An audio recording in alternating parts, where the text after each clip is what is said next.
Good morning, everyone. I'm thrilled today to be being interviewed by the amazing Susie Bees from Board Intelligence, who works with one of my best ever Chief of Staffs, John Mell.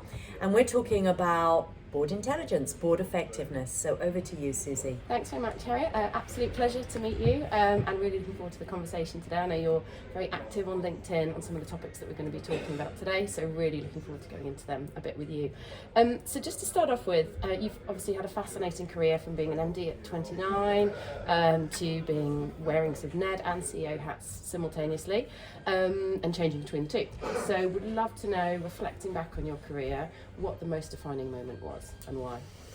Well, I'm not sure, Susie, that there's one defining moment. I think that would be kind of pretty hard to pin down. There are a couple of things that I think were quite, formative in shaping me. Coming up from kind of the middle of Nowhereville in the Cotswolds to university here in London, and sort of, starting to see what some of my strengths and skills really were compared to other peers. I didn't really have many peers in the Cotswolds. I think perhaps the most early wow was that I was the managing director at the Macro Group, which was a semiconductor distributor. We did some amazing things with American and Asian companies. And at 29 and a half, I was made the Young Businesswoman of the Year.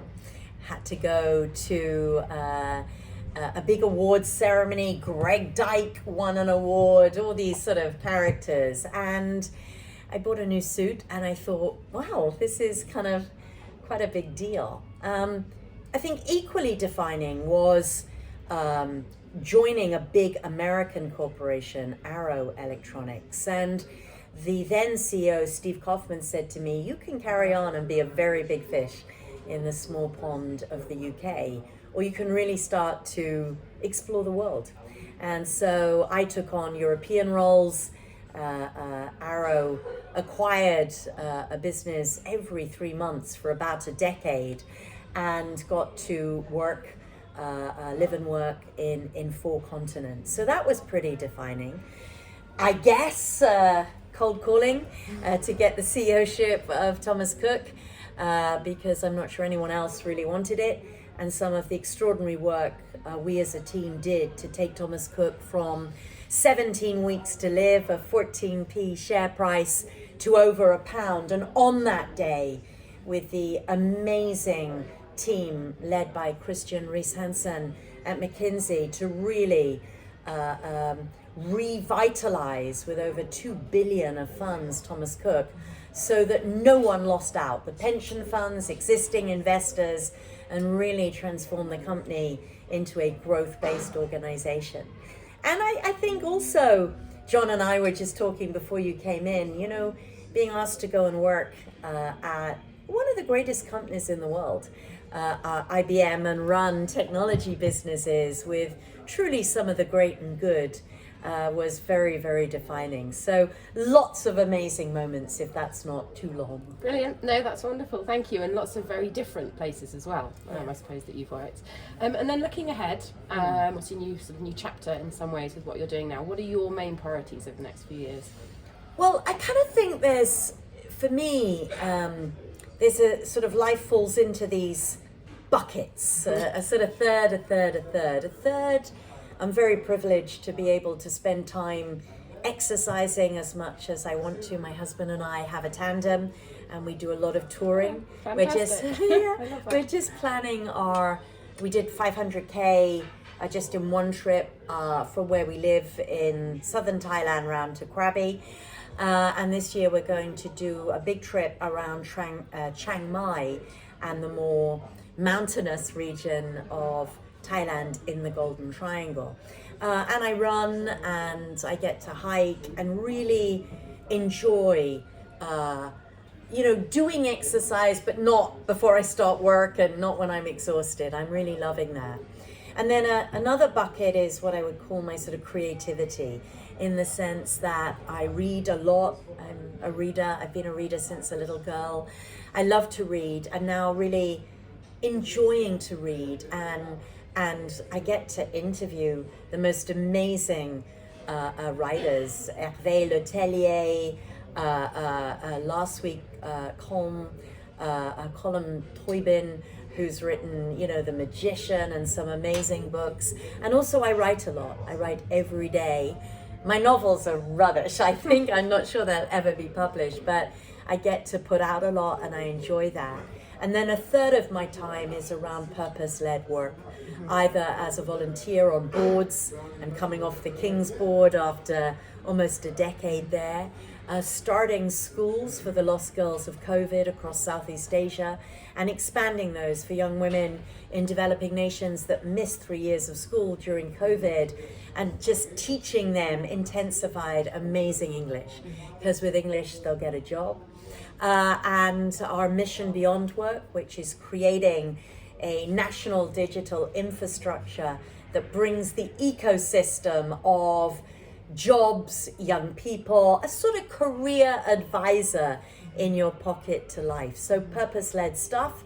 And when a subject like this interests me, that I feel passionately about, board intelligence and board effectiveness, really jumping on it. I mentor and coach 35 women, some paid for, some because I feel that I just should and I can give back.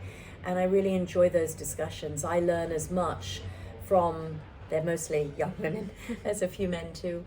And I love that I'm able to do that. So it's quite a rich time for me. It's a different time, but that's how I see the year. Half the year in Southeast Asia, half the year in Europe.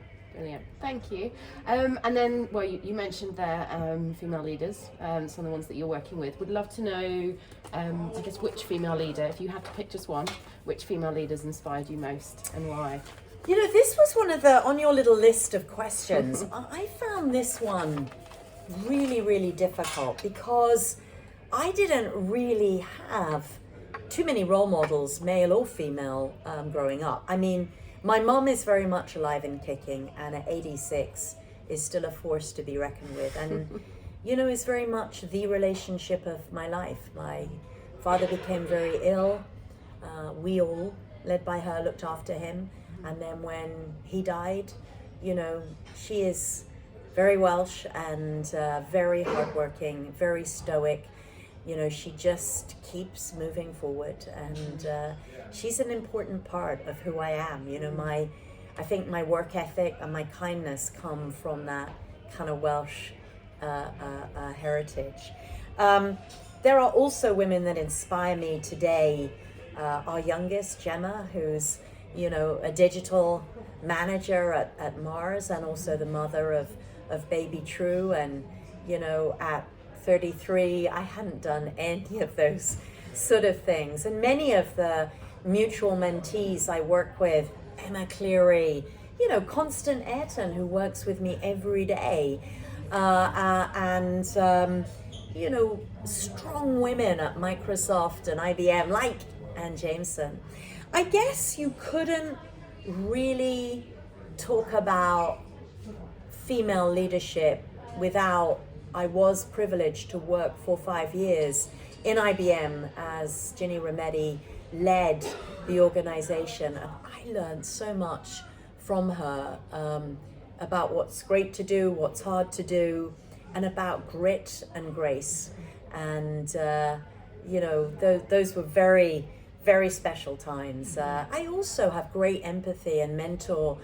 I'm a passionate believer in true equity, diversity, and inclusion. And, some of the young women I work with, Joy Dottori, individuals making huge transitions, Ella Slade, enrich my life with what they're learning and what they're dealing with and what their challenges are. So I feel like I'm in this amazing community, and right now, every single day or every other day, I think we're doing my advent calendar of female leaders on LinkedIn, and some great male leaders too.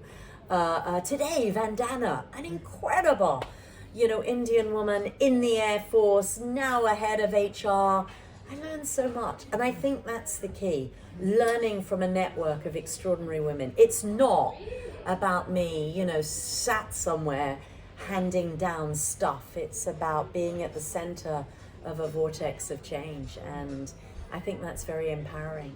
Brilliant, thank you. And then thinking about your kind of, your different roles that you've held, either as CEO or and then on a board, obviously as chair in some places, or as a non-exec director.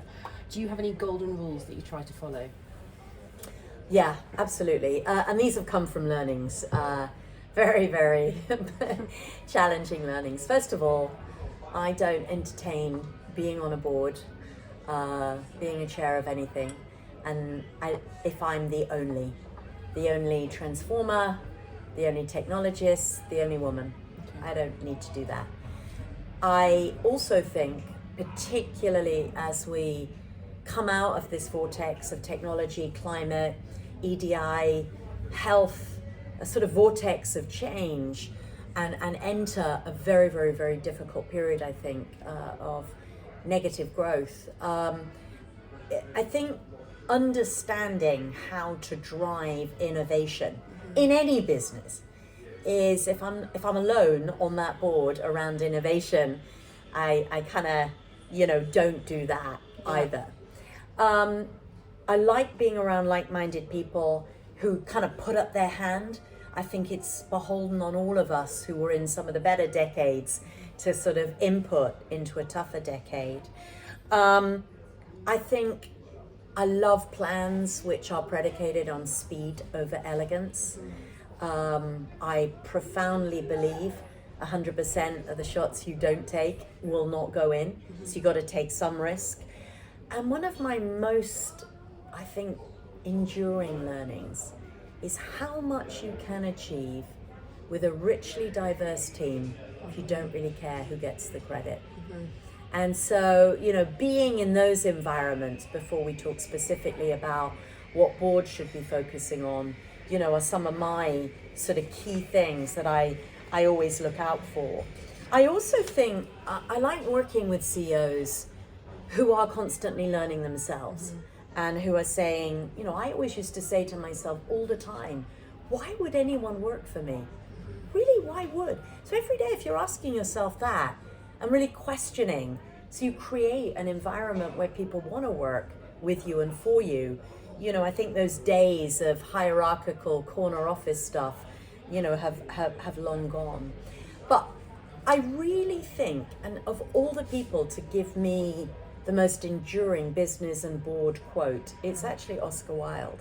Because Oscar Wilde said, success, and I really believe this, is a science.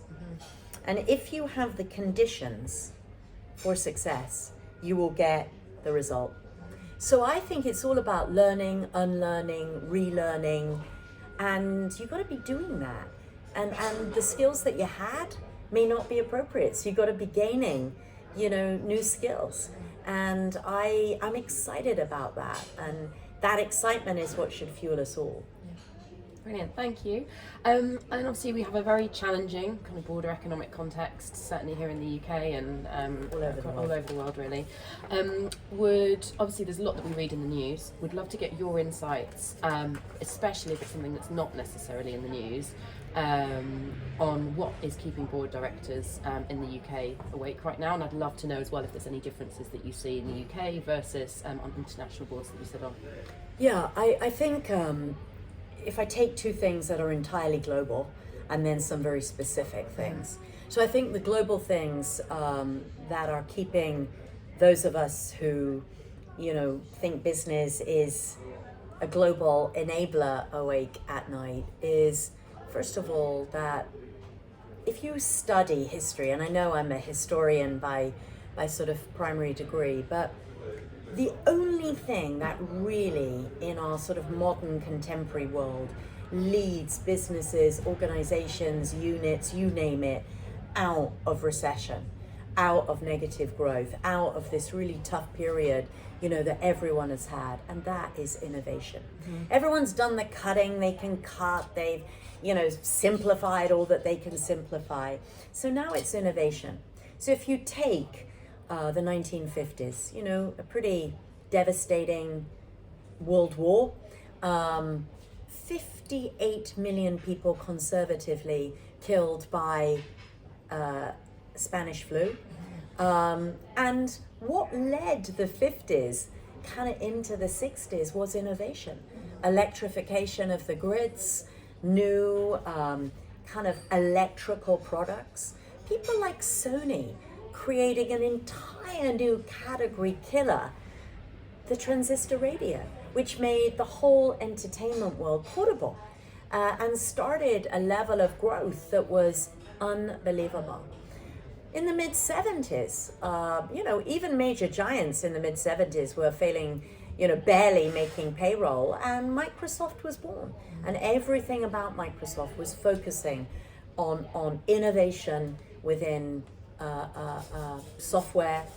And in 2000, I was in the Bay as the dot-com bubble burst, sort of, and the mighty Apple launched their iPod, which was just such an amazing technology, again, a whole new category kind of killer. So what I think boards and companies have to be looking at is, how do you facilitate innovation-led growth? What are the products that still have a way to run, and how do you ensure that their digitization and their lifespan, that they're enhanced? How do you create new products? And then I think that takes me to my second kind of, massive issue, which is, on the whole, in my experience, working in 5 different industry sectors on 4 different continents, is the more richly diverse the team, the greater the power to do innovation. Because of your age, your sex, your color, your creed, your gender fluidity, your cognitive and your physical kind of capabilities and abilities, that it's because of all of these thrown together that innovation flourishes. If you have at this time groupthink, one group of people, who look or act or think in the same way, you're unlikely to get the rich diversity and the failure, failing fast. I think that, one of the great things Amazon brought to bear, and probably, Jeff Bezos' epitaph, is failing very, very fast. Many corporations in technology have done that for a long time.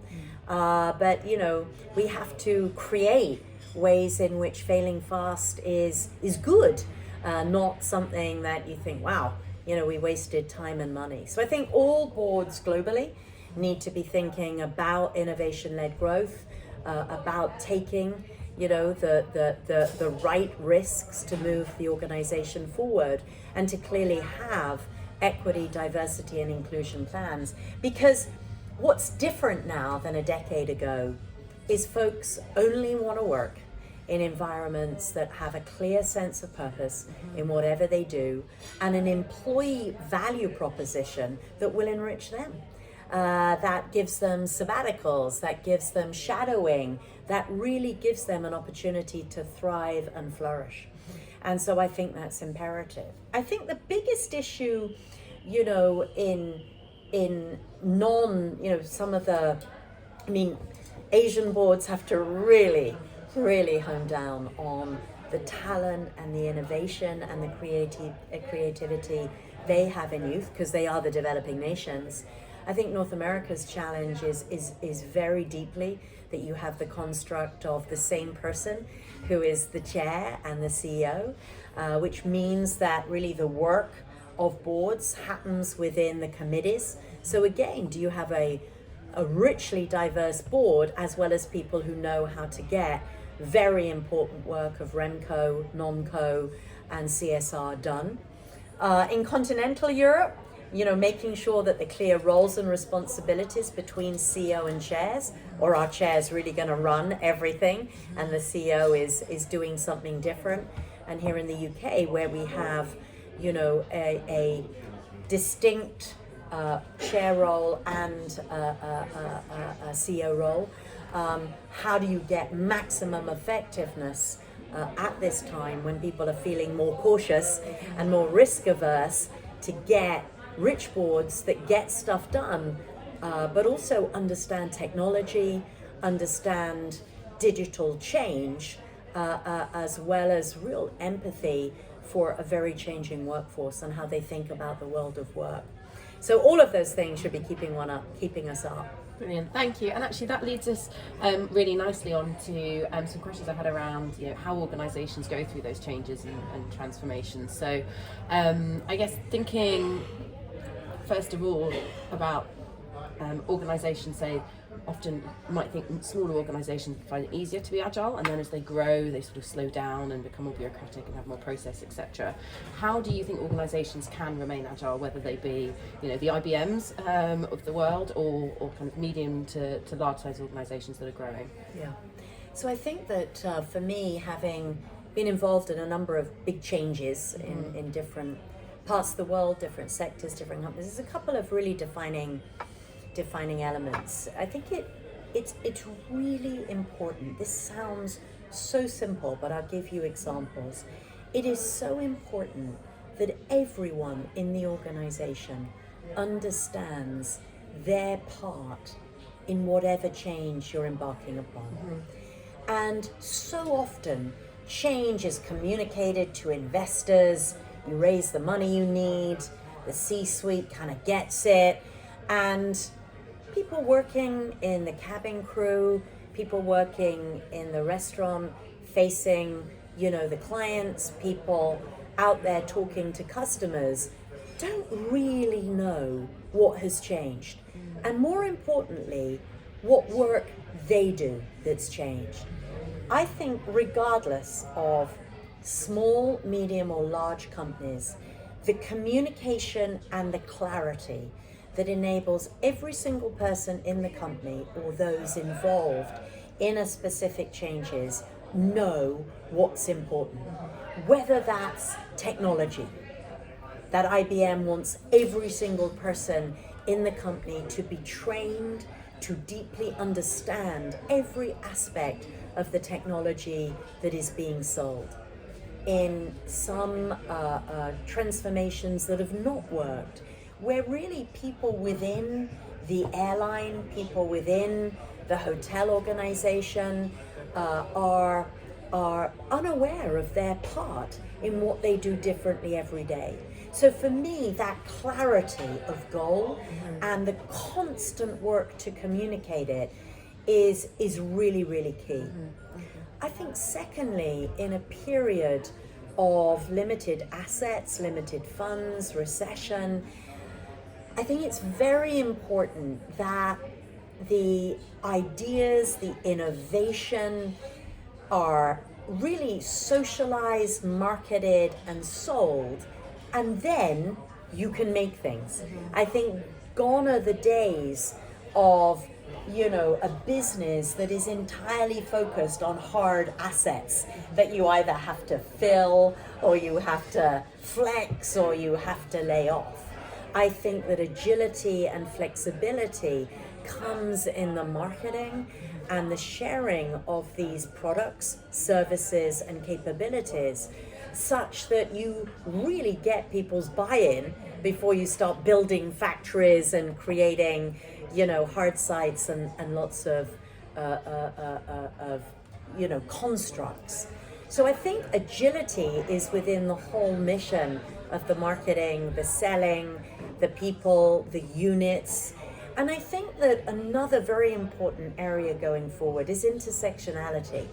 How, different parts of the organization work together. Often the blockages are because organizations become too siloed in what their mission is and not thinking about the end in mind and the goal. And then I think finally, it is not going to be possible for anyone to work for a company that is not absolutely clear and defining about their purpose, their vision, their role in the world. And then to have very, very clear, laid out, let's take equity, diversity and inclusion. What is the philosophy, the psychology of this organization? What's the culture? What do we believe in? what are we pursuing? And then the psychology. How do you measure the nerve endings, the blood flows, the systems and processes that measure whether we're doing that? And then how do you communicate success and structure the organization? You know, if you can see it, most of us feel much more comfortable being it. Yes, some people are entrepreneurs and pioneers who can envision everything for themselves, but most of us feel more comfortable about doing things like me. If there are other people of my gender, people of my outspoken directness around transformation, who's failed as many times as she has succeeded in that group. And so I think that stating with clarity and conviction who you are, what you believe in, and where clients fit into your total mantra alongside technology is what every single business going into this, well, midway into this challenging decade will be key. Yeah, brilliant, thank you, that's really interesting. And then thinking about transformations, what would you say the kind of key success factor would be of a successful transformation? What are two ingredients you always need? Yeah, I think the first I've already talked about.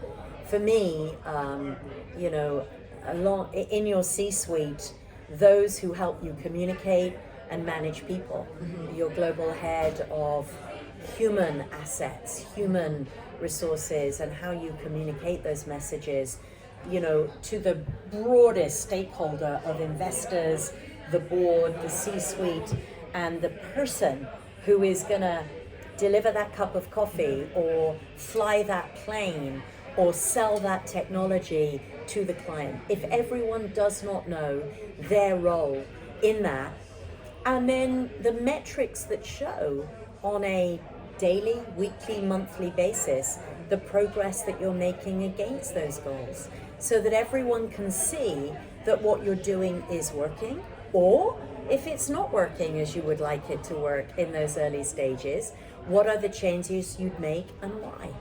And so I think transparency, I mean, of course, there are always things in businesses that, you know, you cannot be as open as you might like in every single sense. But I think that transparency, that sense of purpose, and then I think energy, you know, and passion around the mission, whatever that is. If you cannot galvanize your own energy, passion, and those of others around it, you know, that doesn't mean you have to be an extrovert. You could be a quiet leader, but you have to believe it and feel it and see it with all your might to take people there.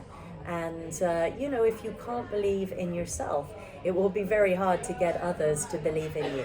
So I think those are, for me, the ingredients across all different avenues that really drive very successful. And of course, all of them will be founded on technology, in my opinion, because, you know, the age of digitization allow us to do some of those things I talked to earlier even more powerfully. Brilliant, thank you. And then moving on to a different area for a moment. So you're clearly very passionate. You talked already about social mobility, and you've often been an advocate for those who perhaps don't have the same voice that you've got, which is fantastic. Thinking about this then in a board context and the role of nomcos, obviously who hold a lot of the power in terms of who's leading businesses today, what in your opinion should or can nomco chairs be doing to help leadership be more like the communities they represent? Yeah, I think you know, progress is clearly being made so that boards are more diverse. Many organizations, there's 30% Club here in the UK and around the globe, really looking for you know, this sort of, the way that I think nomcos that are most effective do this is, first of all, are we all clear about the mission, the end in mind? How do we want our business to look in 3, 5, or if it's a more long-term business, 10 years time? I think then the first piece is, what are the skills that we need around the board table to discuss digitization, transformation, employee value proposition, healthcare, chief medical officer, whatever it may be, and to ensure that the board represents the skills that can augment the C-suite in helping to map the future.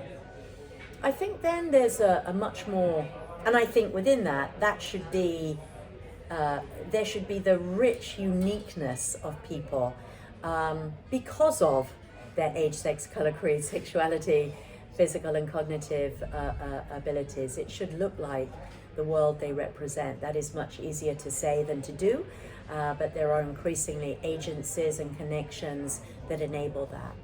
I think secondly, increasingly the boards that are very effective have a chemistry. And so I think the skill of nomcos and chairs is often, to try and match certainly the chemistry of the board to the chair. I mean that, and to the CEO, that's quite important. And to make sure that it's, homogeneous, that it is, it is functioning well together despite being this very disparate group of people. And clearly I saw, for example, under the chairmanship of Saroja Kar at BAE, where we had 3 women and then I think 4 on the board. We were no longer a minority. Women who went on to be CEOs and who represented amazing skill sets alongside the amazing skill sets of the males on the board too. I think getting youth on boards, I've written a lot about how young people can start to hone their skills. When you've got 44-year-old prime ministers of countries, I think we can look forward to people in their 40s, being on boards. And so I think it's working outside of the normal 5 headhunters that everyone works for, using the tools and the skills that are out there, and organizations that provide a greater level of board intelligence, board data to make those right decisions. It's so important to get right. Brilliant, thank you. And just to pick up there, you talked a bit about how it can be quite hard to do in reality. What do you think the main barriers are that hold boards back from achieving or supporting this greater social mobility? And then what can directors, say, looking at this today, be doing about it? Yeah, I think that some of the challenges are we know who we know, and our own networks are often forged by our age, our backgrounds, etc. And then you get the wonderful world, particularly in this country, but probably globally, of headhunting that have their own networks and cadre of acceptable people who fit the molds and do the things that no one's being embarrassed by, and etc. etc. So the challenge is, how do you reach into the parts that your own network and the networks of those that you pay to help you don't reach? And that is often taking some risks, using different agencies, using different digital tools, different helpers, doing more of this in a much more globally reaching way than just the folks that and then recognizing that those people are going to have very, very different views to you. I remember my own first time on boards where you just think, wow, I'm surrounded by these great and good. I don't want to open my mouth and say something bizarre. You're just an ordinary person who happens to have had a lot of business experience for your young years. And so there's a responsibility for those of us who do that to make it work, but forging new networks and thinking about people that really are going to understand the customers, the communities, the suppliers, the employees, that you serve, and really doing that match very, very thoroughly. Brilliant. Well, thank you. Is there anything else at all that we've not touched on that you'd like to share? Otherwise, I think we're done. Wow, I think you're so efficient at this, and I think you had suggested some of the advice, but I think I gave that early on with my 100% of the shots you don't take, every people knowing their part in the transformation. One thing that I've been doing a lot of recently is asking in my coaching and mentorship about what do people wish for and what do they wonder.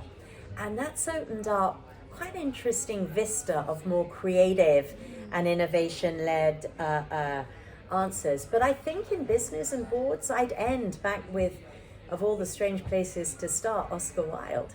You know, that success is a science, and if you can recreate the conditions for success, you will get the result, which means the older we get, the higher up the sort of hierarchy of success we get. I don't even know what that means. The more we have to learn, relearn, unlearn. I am in a perpetual state personally of discomfort because there's so many things I don't really understand, so many technologies, so many, you know, you have to keep yourself abreast. There's no resting place in a decade of, you know, really bad change that we need to get innovation-led growth through. So I hope that's helpful to you. That's brilliant. Thank I'm you. always thrilled to work with new organizations, and thank you for doing such great prep and for preparing us so well. Lovely. Well, thanks very much, Harriet. It's a great pleasure.